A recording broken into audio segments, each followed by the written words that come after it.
Un nuevo escaneo digital del Titanic ha ofrecido una visión sin precedentes de los momentos finales del barco.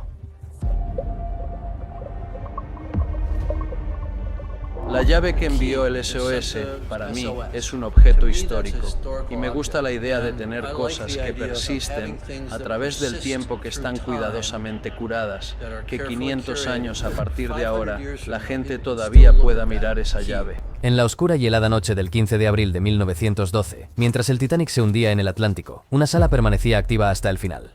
La sala envió una señal desesperada a través del océano. SOS. Nos estamos hundiendo rápidamente. The first thing we did, we went to where they gave us their SOS position and found nothing there.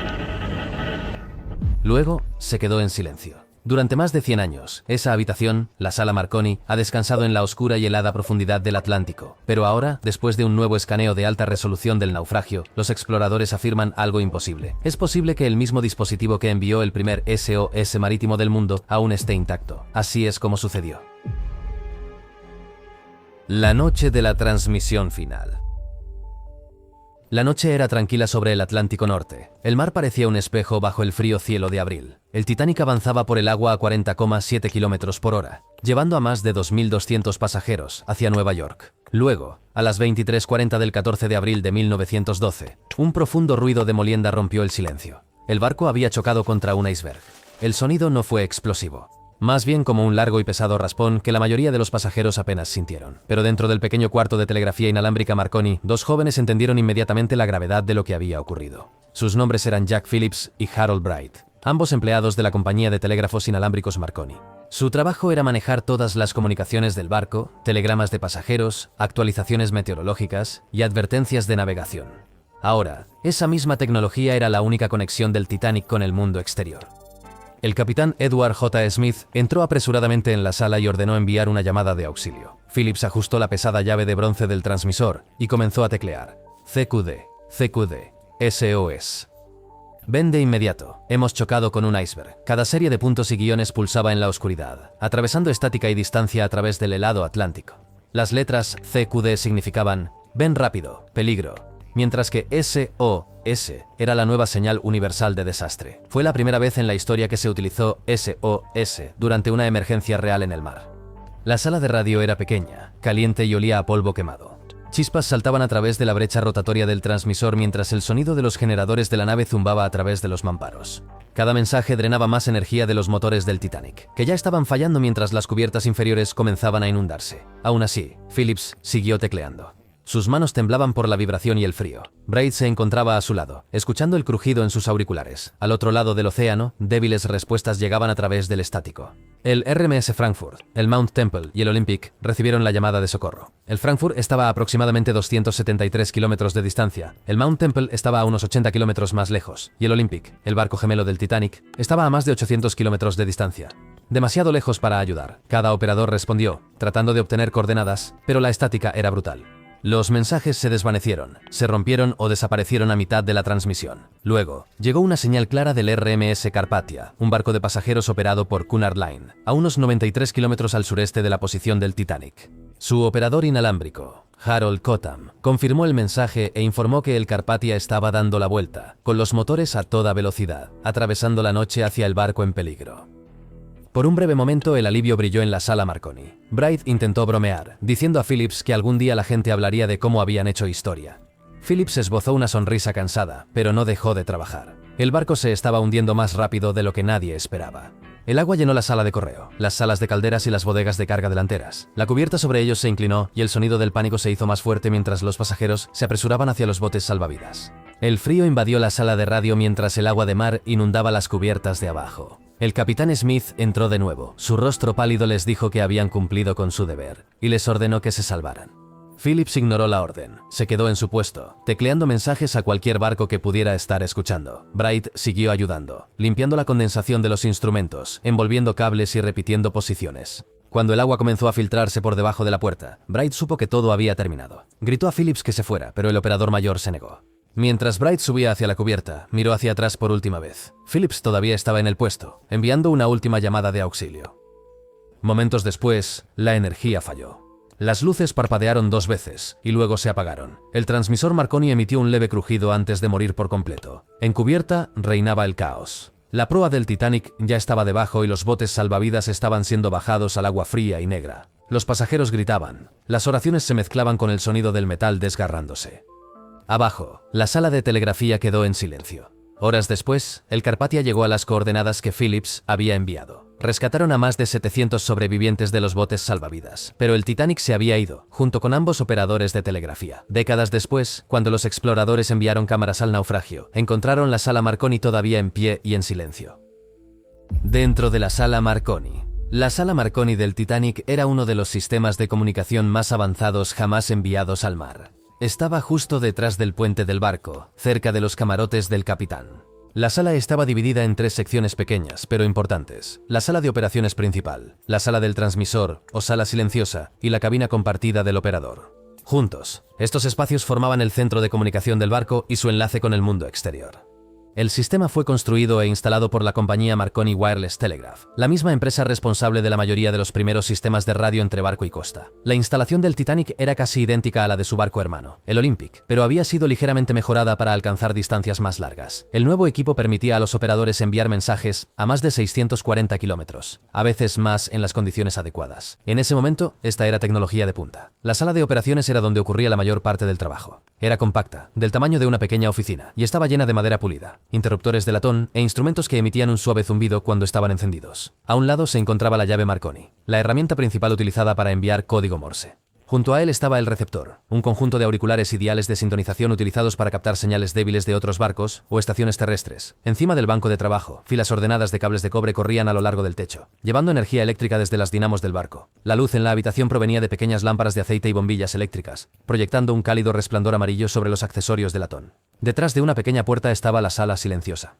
Se llamaba así porque las chispas fuertes y crepitantes del transmisor podían ser contenidas dentro, reduciendo el ruido en el área de operación. Este espacio albergaba el transmisor de chispas rotativas del barco, una máquina grande y pesada que producía las ondas de radio. Funcionaba convirtiendo la corriente eléctrica en ráfagas de energía, lo que era el sonido agudo de cada vez que se enviaba un mensaje. El sistema utilizaba corriente continua extraída de los dínamos principales del barco.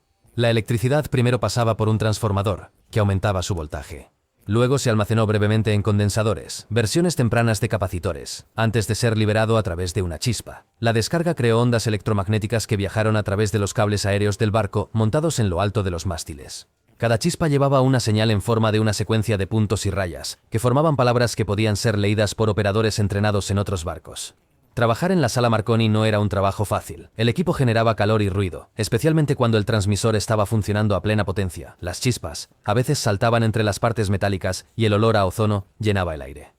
Ambos operadores, Jack Phillips y Harold Bright, trabajaban turnos de 12 horas. Durante el día enviaban telegramas para pasajeros adinerados, como mensajes personales a familiares o socios comerciales en tierra. Por la noche monitoreaban las actualizaciones de navegación y los informes meteorológicos de los barcos cercanos. Tenían que estar atentos en todo momento, ya que perder una sola señal podría significar perder una advertencia o una llamada de auxilio. Cada pocas horas, los operadores revisaban las bobinas del transmisor, limpiaban el espacio de chispa y aseguraban que los condensadores estuvieran adecuadamente cargados. Era una rutina, pero mantenía el sistema confiable. La sala Marconi no solo se trataba de tecnología, sino de disciplina y sincronización. Un solo error en la sintonización o en la potencia podría bloquear su señal o dañar el equipo. Cuando el Titanic zarpó, pocos pasajeros se dieron cuenta de que una pequeña sala detrás del puente tenía el poder de comunicarse a través del océano. Era el sistema inalámbrico más avanzado de su tiempo, en una sala que podía alcanzar el mundo invisible más allá del horizonte. Pero para entender por qué esta sala era importante, debes entrar en el dispositivo que se convirtió en el corazón de la transmisión más famosa del mundo. Dentro del corazón del aparato de radio, el dispositivo. En el centro del sistema Marconi del Titanic había un dispositivo que convertía la electricidad en sonido. Era un dispositivo que permitía que la voz humana, a través del código, cruzara el mar abierto. Al principio parecía sencillo, unos pocos diales, bobinas de alambre de cobre y un motor zumbante. Pero juntos, estos componentes crearon uno de los sistemas de comunicación más avanzados de su época. El sistema empezaba con un generador de motor, que funcionaba como un corazón bombeando energía eléctrica. Obtenía energía directamente de las dinamos del barco y la convertía en la corriente exacta necesaria para hacer funcionar el equipo de radio. El generador giraba a alta velocidad, creando un flujo eléctrico constante que alimentaba el hueco de chispa rotativo, el verdadero núcleo del transmisor. El hueco de chispa rotativo era una pequeña rueda giratoria con puntos metálicos a lo largo de su borde. Cada vez que la rueda giraba, la electricidad saltaba a través de esos puntos en destellos agudos y brillantes. Cada chispa producía una ráfaga de ondas electromagnéticas. Estas eran ondulaciones invisibles que se propagaban por el aire, y a través del océano, estas ondas llevaban los mensajes que los operadores tecleaban en código Morse. Cada punto y guión fue enviado como una chispa medida en el tiempo. Las chispas pasaban a través de un circuito sintonizado, compuesto por grandes bobinas de cobre y condensadores. Estos componentes actuaban como filtros, moldeando las ráfagas eléctricas en una frecuencia estable de aproximadamente 500 kHz, conocida como la frecuencia de socorro marítimo. Era la señal estándar utilizada por los barcos de todo el mundo para pedir ayuda o enviar mensajes urgentes. La siguiente parte del sistema era la antena en el Titanic. Era una estructura enorme. 4 gruesos cables de cobre se extendían entre los dos mástiles del barco, alcanzando casi 61 metros sobre la cubierta. Cuando el transmisor estaba activo, la antena brillaba débilmente con estática, liberando las ondas de radio en el cielo. Esta era la voz del barco, lo suficientemente fuerte como para llegar a cientos de kilómetros de distancia, dependiendo del clima y las condiciones eléctricas. Recibir mensajes era tan importante como enviarlos. Para eso, los operadores confiaban en un detector magnético, a menudo llamado el MAGI. Funcionó usando una banda delgada de alambres de hierro que pasaban a través de un pequeño campo magnético. Cuando las ondas de radio de otro barco llegaban, causaban pequeños cambios en el magnetismo de los alambres.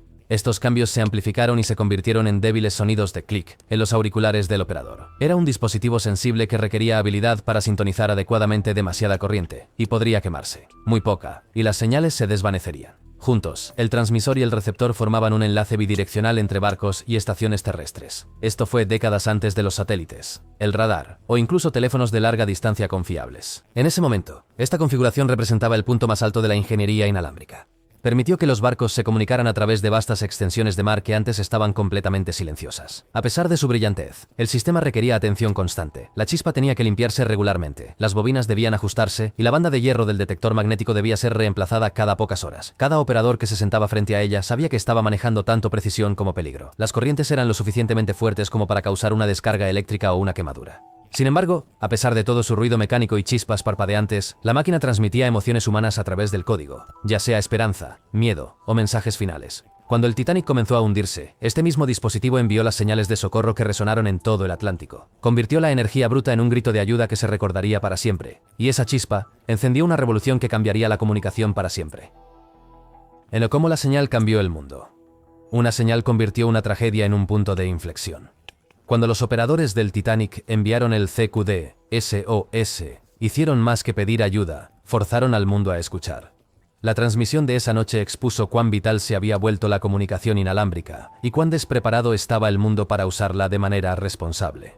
Antes de que el Titanic se hundiera, la tecnología de radio todavía se consideraba una herramienta opcional, más un lujo que un dispositivo de seguridad. Los barcos la utilizaban principalmente para enviar telegramas de pasajeros o actualizaciones de navegación. Muchos barcos apagaban su radio a la noche para ahorrar energía. Cuando se emitió la llamada de auxilio del Titanic, varios barcos cercanos no la escucharon, porque sus operadores estaban dormidos o fuera de servicio. Esa falla lo cambió todo. En los meses siguientes, los gobiernos, los ingenieros y el público exigieron reformas. La Ley de Radio de 1912 se convirtió en ley, marcando el primer esfuerzo global para regular la comunicación inalámbrica. Se requería que cada barco de pasajeros mantuviera una vigilancia por radio las 24 horas, para que ninguna llamada de socorro volviera a quedar sin ser escuchada. Ahora, los barcos debían llevar transmisores y baterías de respaldo, asegurando que incluso en una pérdida total de energía, la radio pudiera seguir funcionando.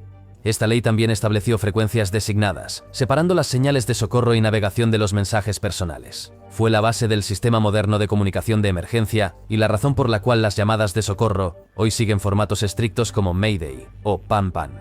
La señal del Titanic convirtió experimentos dispersos en una red internacional coordinada. La tragedia también redefinió las prioridades de ingeniería. Los diseñadores comenzaron a construir sistemas redundantes en todas las máquinas críticas de un barco, desde antenas y fuentes de energía hasta la capacitación de los operadores. La compañía Marconi se expandió rápidamente, abriendo escuelas alrededor del mundo para capacitar a nuevas generaciones de oficiales de radio.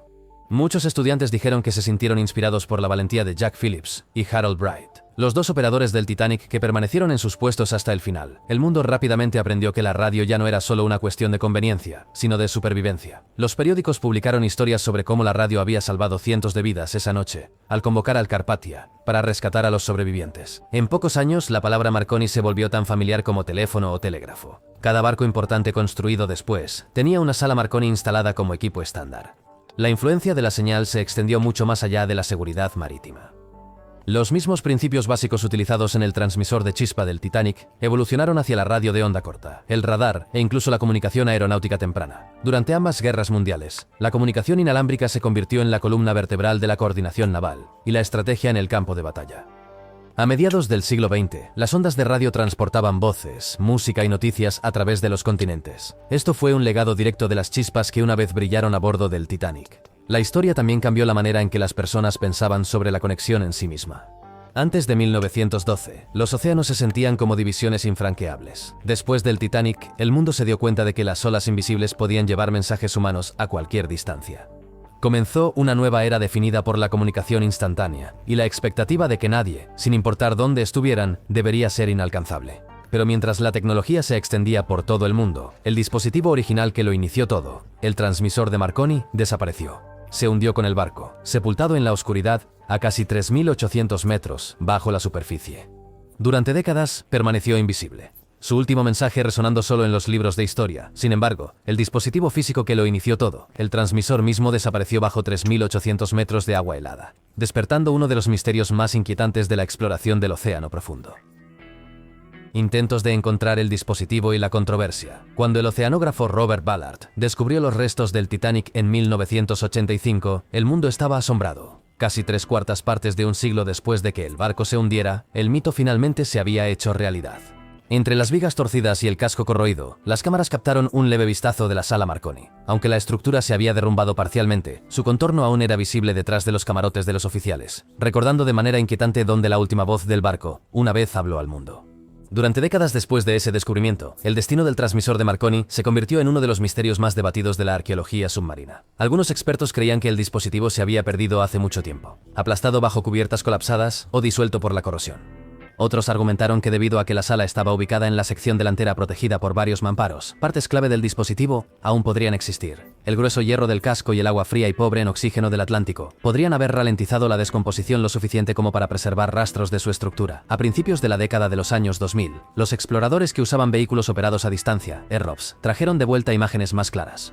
Dentro de lo que solía ser la sala Marconi, se podían ver cables de cobre enredados y aisladores rotos entre los escombros. Algunos afirmaban haber visto la base del transmisor de chispa giratorio en sí, pero nadie podía confirmarlo sin entrar en el naufragio, algo que los acuerdos internacionales prohibían estrictamente. Esa regla cambió brevemente en el año 2020, cuando la empresa RMS Titanic Incorporated, que tiene derechos exclusivos de salvamento sobre el naufragio, anunció un plan ambicioso. Propusieron cortar la cubierta del barco sobre la sala Marconi y recuperar el transmisor de radio antes de que se desintegre completamente. Su objetivo era exhibirlo en un museo como una pieza de historia junto con la máquina que había enviado el primer SOS, jamás registrado durante un desastre real. La empresa argumentó que el tiempo se estaba agotando. La corrosión en las profundidades marinas estaba desgastando el casco más rápido de lo esperado, y los componentes de radio podrían perderse para siempre en unos pocos años. La operación, dijeron, se realizaría con cuidado utilizando vehículos operados a distancia con alta precisión para minimizar las perturbaciones. Historiadores e ingenieros lo describieron como una carrera contra el tiempo. Pero el plan inmediatamente generó una fuerte oposición. Críticos, incluidas las familias de los sobrevivientes, historiadores marítimos y varias naciones lo llamaron saqueo de tumbas. Argumentaron que el Titanic no era solo un naufragio, sino una tumba masiva, y que cortarlo sería una falta de respeto a la memoria de las 1.500 vidas perdidas. Los conservacionistas añadieron que los artefactos del fondo marino deberían permanecer en su lugar para poder ser estudiados sin ser removidos. La Convención de la UNESCO sobre el Patrimonio Cultural Subacuático apoyó esta postura. Abogando por la protección en lugar de la posesión, siguieron batallas legales. En el año 2020, un juez federal de los Estados Unidos inicialmente otorgó el permiso a RMS Titanic Inc., citando el valor educativo de la misión y la urgencia de preservar la historia. Pero solo meses después, el Departamento de Comercio de los Estados Unidos intervino, bloqueando la misión bajo la ley federal que protege el naufragio como un monumento marítimo. La pandemia del COVID-19 luego causó más retrasos, deteniendo los barcos de expedición y recortando el financiamiento para la investigación. Para cuando la compañía renovó los esfuerzos, en 2020, el empeoramiento de las tormentas en el Atlántico Norte y la creciente inestabilidad del casco hicieron que la entrada física fuera aún más peligrosa. Los ingenieros temían que perforar o cortar el naufragio pudiera desencadenar un colapso total de la cubierta. Al final, la misión fue suspendida indefinidamente. Para muchos, la sala Marconi era la línea entre la ciencia y el respeto, mostrando que incluso en la muerte, el Titanic aún provocaba conflicto entre el descubrimiento y la dignidad. El naufragio permaneció inalterado, sellado bajo 3.658 metros de silencio. Sin embargo, la historia no terminó ahí. En el año 2023, los avances en escaneo e imagen submarina ofrecieron una nueva vía a seguir. Sin cortar ni tocar el naufragio, los exploradores podían ahora ver a través de capas de sedimento y escombros, mapeando lo que había escondido con precisión de hasta 1 milímetro. Esta tecnología de escaneo reveló algo que nadie esperaba. El escaneo demostró que el dispositivo sobrevivió. En el año 2023, la larga espera por claridad finalmente terminó. El proyecto de cartografía de Océano Profundo de Magellan Limited lanzó lo que se convirtió en el estudio de imágenes 3D más avanzado jamás intentado en el Titanic, utilizando una flota de submarinos robóticos equipados con cámaras de ultra alta resolución y escáneres láser. El equipo capturó más de 700.000 imágenes superpuestas del naufragio. Por primera vez, los investigadores pudieron ver cada perno, viga y pasillo del barco como si estuviera flotando en el aire. El resultado asombró al mundo científico, y luego revelaron algo que nadie pensó posible. Cuando los especialistas en imágenes procesaron los datos de la sección identificada como la Sala Marconi, notaron algo inusual. Detrás de muros colapsados y una maraña de cables, emergieron formas tenues pero distintas. Se asemejaban a los contornos de equipos que durante mucho tiempo se pensó que habían desaparecido. Una carcasa de generador de motor, una carcasa de bobina y el inconfundible soporte de chispa de un transmisor de radio. Los patrones eran demasiado exactos para ser una coincidencia. Los ingenieros los compararon con planos archivados del transmisor rotativo de 5 kilovatios original de Marconi, utilizado a bordo del Titanic, y la coincidencia fue casi perfecta. Durante años, los expertos asumieron que el equipo se había perdido por el óxido y la presión, pero aquí estaba, aún reconocible después de 111 años bajo el agua. El análisis de los datos del escaneo reveló cómo había resistido. Cuando el techo sobre la Sala Marconi se derrumbó durante el hundimiento, pesadas vigas de acero cayeron sobre la mesa del transmisor, inmovilizándola. Con el tiempo, estas vigas actuaron como una cáscara protectora, protegiendo la maquinaria de fuertes corrientes y agua rica en oxígeno, que aceleraron la descomposición en otros lugares. Un examen más detallado de los datos espectrales del escaneo sugirió otra sorpresa. Las superficies metálicas alrededor de las bobinas y las carcasas reflejaron la luz de manera diferente al acero corroído cercano. Los metalúrgicos sugirieron que los componentes de latón y cobre resistieron la corrosión mucho mejor de lo esperado, manteniendo gran parte de su forma bajo capas de sedimento fino. Esto significaba que el núcleo del transmisor, la misma máquina que transmitió las últimas y desesperadas llamadas de auxilio del Titanic, no había desaparecido completamente. En entrevistas posteriores al descubrimiento, los ingenieros confirmaron que el diseño restante coincidía con el diseño original del transmisor, utilizado por los operadores de Marconi, Jack Phillips y Harold Bright. Cada componente principal, desde la base del generador hasta la estructura del condensador, aparecía en la misma posición relativa mostrada en los planos eléctricos originales del barco. Esto era asombroso, porque durante más de un siglo, la radio de Titanic había sido una reliquia invisible de coraje y tragedia. Ahora, había resurgido en forma digital, su presencia encerrada dentro de millones de puntos de datos. Lo que antes era solo especulación, ahora era prueba visible. El primer transmisor de emergencia del mundo todavía existía, permaneciendo en silencio en la oscuridad, exactamente donde estuvo por última vez en 1912. El descubrimiento suscitó una nueva pregunta. No solo cómo sobrevivió, sino qué significa ahora este relicario para la historia y la preservación. ¿Por qué sobrevivió y qué significa para la historia? La supervivencia del transmisor Marconi después de más de un siglo bajo el agua es una historia de ciencia, azar y fortaleza material. Los expertos creen que la clave radica en los metales utilizados para construirlo. Las partes principales del transmisor, que estaban hechas de latón, cobre y níquel, resultaron ser mucho más duraderas que el acero circundante del barco. Estos metales se corroen lentamente en aguas profundas, especialmente donde los niveles de oxígeno son bajos. Las pesadas bobinas de cobre y la carcasa de latón del transmisor actuaron como armadura, manteniendo su estructura intacta, incluso cuando los muebles y paredes cercanas se desintegraron. Otro factor fue el propio colapso del barco.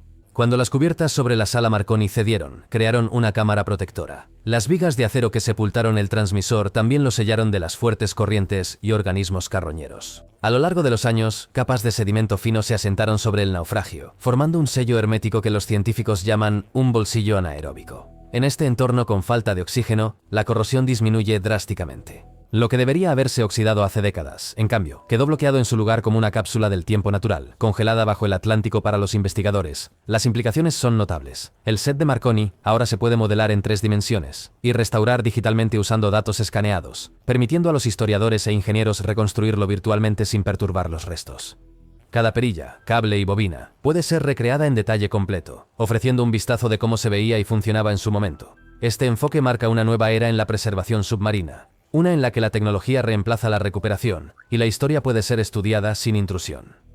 Para los historiadores marítimos, la supervivencia del transmisor cambia nuestra perspectiva sobre el Titanic. Ya no es solo una historia de tragedia y pérdida, también marca el lugar de nacimiento de la comunicación moderna, el momento en que la humanidad se dio cuenta de que las voces podían viajar a través de los océanos sin que los barcos se encontraran. La sala Marconi no era solo un centro de control, fue la chispa que hizo posible la comunicación global. Hoy en día los conservacionistas abogan por la recuperación virtual, un método que protege los restos del Titanic mientras comparte su legado con el mundo. El transmisor se ha convertido en un símbolo de resistencia y conexión. Prueba de que incluso en el desastre, la comunicación triunfó. Más de un siglo después, el mundo aún puede seguir el eco de esa noche a través de un solo dispositivo. El transmisor de Marconi que se negó a morir, todavía yace en la oscuridad, manteniendo el último latido del Titanic. ¿Qué opinas sobre la sala Marconi? Comenta abajo.